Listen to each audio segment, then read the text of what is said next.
D2 Chapter 4 Exercise 4A Question number 3। Question number 3 में हमें यहाँ दिया है Expand and simplify each of the following expressions। यहाँ हमें जो एक्सप्रेशन गिवन है उसमें अगर हम देखें तो हमारे पास यहाँ पर 7A जो मल्टीप्लाई हो रहा है इस ब्रैकेट से, और एक और ब्रैकेट दिया हुआ है जो 4A से मल्टीप्लाई हो रहा है। तो सबसे पहले हमें क्या करना है, इसको एक्सपेंड करना है, यानी इसको मल्टीप्लाई करके पहले ब्रैकेट्स को हमें ओपन करना है और फिर हमें मज़ीद इसको सिंप्लीफाई करना है। ये देखना है कि जो जो वेरिएबल्स सेम होंगे उसको हम आपस में ऐड और सब्ट्रैक्शन करेंगे। तो मैं आपको साथ साथ समझाती जाती हूँ। हम स्टार्ट लेते हैं।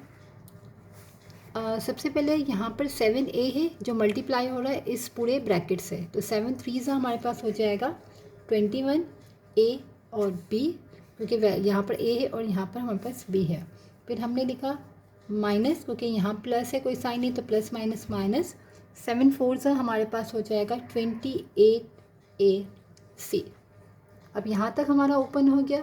अब जो है 4A इस ब्रैकेट से मल्टीप्लाई हो रहा है, तो यहाँ हमारे पास प्लस से plus plus plus 4 3 12AC plus minus minus 4 2 8A और D।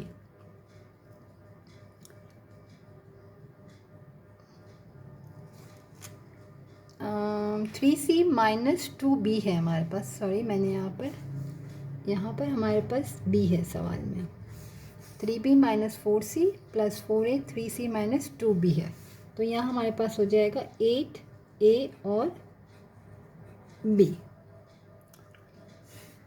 तो हमने इसको ब्रैकेट्स को ओपन कर दिया, यानी ब्रैकेट्स को हमने एक्सपेंड कर दिया है। तो अब हम अगर देखें तो हमारे पास यहाँ 21AB है और यहाँ पर 8AB है। तो हम क्या करेंगे, जिसके वेरिएबल सेम है उसको हम एक साथ पहले लिख लेंगे ताकि फिर हम इसको ऐड और सब्ट्रैक्शन भी कर सकें। हम लिखेंगे 21AB और यहाँ पर है माइनस 8AB, तो 8AB। फिर हमारे पास है माइनस 28AC और यहाँ पर है प्लस 12AC। यहाँ पर भी AB है तो AB वाले टर्म साथ कर दिए, और यहाँ AC है तो इन दोनों को हमने साथ लिख दिया। अब हम क्या करेंगे, 21 प्लस का है और माइनस 8 है, प्लस माइनस माइनस 21 में से 8 को अगर मैं माइनस कर दूंगी तो मेरे पास आ जाएगा 13AB, और साइन प्लस की रहेगी क्योंकि 21 और 8 में से 21 हमारे पास बड़ा है जिसकी साइन जो है पॉजिटिव है, तो हमने यहाँ पर 13AB पॉजिटिव लिखा। अब यहाँ पर है माइनस और ये है प्लस, तो माइनस प्लस माइनस होगा। 28 में से मैं जब 12 को माइनस करूँगी तो मेरे पास आ जाएगा 16AC, और यहाँ पर जो है 28 और 12 में से 28 जो है वो बड़ा नंबर है और उसकी साइन क्या है, माइनस है, तो यहाँ हमारे पास आ जाएगा माइनस 16AC। तो हमारा आंसर आया है 13AB माइनस 16AC आंसर। सबसे पहले हम क्या करेंगे, ब्रैकेट्स को ओपन कर देंगे और उसके बाद जो सेम वेरिएबल्स है उनको हम उस टर्म को हम एक तरफ करेंगे और आपस में ऐड और सब्ट्रैक्शन करेंगे। पार्ट बी हमें दिया हुआ है 4D D minus 5F plus 2F bracket में है 3D प्लस 7F। अब हम पहले ओपन करें तो यहाँ पर कोई नंबर नहीं, यानी 4 1 4, D को D से मल्टीप्लाई करेंगे तो D square minus 4 5 20DF plus 2 3 6FD plus plus plus 2 7 14F square. अब हम अगर देखें तो ये 4D स्क्वायर है, तो और हमारे पास 4D स्क्वायर तो नहीं है, हमने लिखा 4D स्क्वायर, और ये 20DF है और ये 6FD है। तो FD हो या DF हो सेम है, क्योंकि मतलब वेरिएबल्स पहले अगर D लिखा है बाद में F लिखा है, यहाँ F पहले बाद में D है, तो मल्टीप्लाई में कोई फ़र्क नहीं पड़ता, तो सेम है।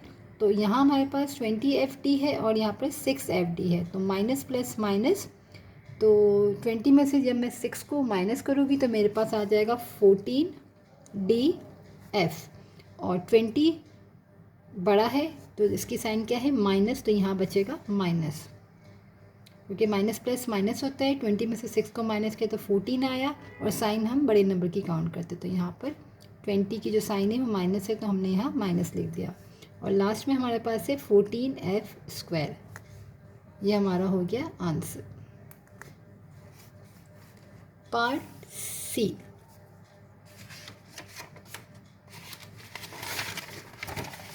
पार्ट सी नहीं है। अब क्वेश्चन नंबर 4 पे हम चलते हैं। यहाँ पर 2 ही पार्ट थे हमारे पास। Question number 4, expand each of the following expression. अब हमें बोला है कि expand each of the following expressions. कुछ हमारे पास एक्सप्रेशन दी हुई है जिसको हमें ओपन करना है, यानी एक्सपेंड करना है। ब्रैकेट्स दिए हुए हैं जिसको हमें ओपन करना है। तो यहाँ हमारे पास दिया हुआ है x + y और x + 6y। अब हम क्या करेंगे, यहाँ हमारे पास 2 ब्रैकेट्स हैं और दोनों ब्रैकेट्स के सेंटर में हमारे पास कोई साइन नहीं, इसका मतलब ये दोनों आपस में मल्टीप्लाई हो रहे हैं। तो जब भी 2 ब्रैकेट्स हो तो हम उसको कैसे मल्टीप्लाई करेंगे, पहले हम x से इस पूरे ब्रैकेट को मल्टीप्लाई करेंगे, फिर हम इस y से पूरे ब्रैकेट को मल्टीप्लाई करेंगे। अगर आप डायरेक्ट यूँ नहीं कर सकते हो तो आप यूँ लिख सकते हो उसको कि पहले आपने लिखा x और ये ब्रैकेट, फिर आपने लिखा प्लस y और ये ब्रैकेट। यानी जब 2 ब्रैकेट्स को अगर आप मल्टीप्लाई कर रहे हो तो अगर आप डायरेक्ट कर सकते हो x से पहले इसको फिर y से, तो आप कर सकते हो। बट अगर आपको मसला होता है तो सबसे पहले आप क्या करोगे, यहाँ आपने लिखा x और इस पूरे ब्रैकेट से को मल्टीप्लाई कर दिया, फिर इसका आपने हाफ लिखा प्लस y और इस पूरे ब्रैकेट को आपने यहाँ लिख दिया। अब सिंपल, आप अब तक हम जैसे ब्रैकेट्स को ओपन कर रहे थे इसको भी ओपन कर ले और सिंप्लीफाई कर ले, क्योंकि x जब x से मल्टीप्लाई हो जाएगा तो x², और जब x 6y से मल्टीप्लाई होगा तो 6xy। अब ये ब्रैकेट खोलेंगे हम तो y को x से मल्टीप्लाई करेंगे तो xy, प्लस इसको मल्टीप्लाई करेंगे तो 6y, y into y, y² हो जाएगा। अब अगर हम देखें तो ये तो x² है और ये 6xy है, ये 1xy है, कोई नंबर नहीं, इसका मतलब 1xy। तो प्लस प्लस प्लस 6 और 1 कितना हो गया, 7xy, क्योंकि दोनों के वेरिएबल xy है, और लास्ट में है 6y²। आंसर। पार्ट बी में हमारे पास है x² + 2 और जो दूसरा ब्रैकेट है हमारे पास है वो x + 5। तो यहाँ पर भी हमारे पास 2 ब्रैकेट है। हम इसको किस तरह से करेंगे, मैं सबसे पहले लिख दूँगी कि x² के साथ x + 5, फिर +2 के साथ x + 5।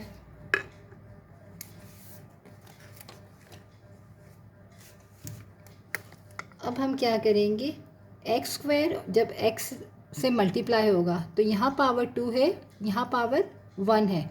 तो जब मैंने आपको बताया था जब मल्टीप्लाई होते हैं बेस सेम होते हैं, पावर्स हमारे ऐड होते हैं, तो यहाँ पावर क्यूब हो जाएगी। कैसे, हमारे पास से x² मल्टीप्लाई हो रहा है x से, तो यहाँ पावर 2 है, यहाँ पावर 1 है, दोनों की बेस सेम है तो x लिखेंगे 2 + 1 यानी x की पावर क्यूब। तो हम यहाँ क्या करेंगे, x² को जब x से मल्टीप्लाई किया तो x³ हो गई पावर हमारे पास। अब हमारे पास हो जाएगा प्लस 5 मल्टीप्लाई होगा x² से तो 5x² प्लस 2x + 2 5 10। अब यहाँ पर कोई भी वेरिएबल सेम नहीं है जिसको हम ऐड करें, ये x³ है, ये x² है, ये x है यानी पावर 1 है और ये कांस्टेंट है, तो यही हमारा आंसर हो गया। सही है, क्योंकि इस वाले पार्ट में हमारे पास ये 6xy था, ये xy था, इसलिए दोनों ऐड हुए थे। जब वेरिएबल सेम होंगे तो हम ऐड करेंगे, अदरवाइज़ हम इसको ऐसे ही लिख देंगे। तो ये भी पावर क्यूब थी, 1 टाइम पावर स्क्वायर और x था यानी पावर 1 थी और ये कांस्टेंट टर्म थी, तो ये यहीं पे कंप्लीट हो गया। अब हम चलते हैं, यहाँ पर भी हमारे पास क्वेश्चन 4 में भी 2 पार्ट थे। क्वेश्चन 5 पे चलते हैं हम। Question number 5, find each of the following products. Find each of the following products. अब हमें बोला है कि हमें मल्टीप्लाई करना है यहाँ पर भी। तो पार्ट ए में हमारे पास है 3/7 माइनस 3/7 x मल्टीप्लाई बाय 14/9 और y।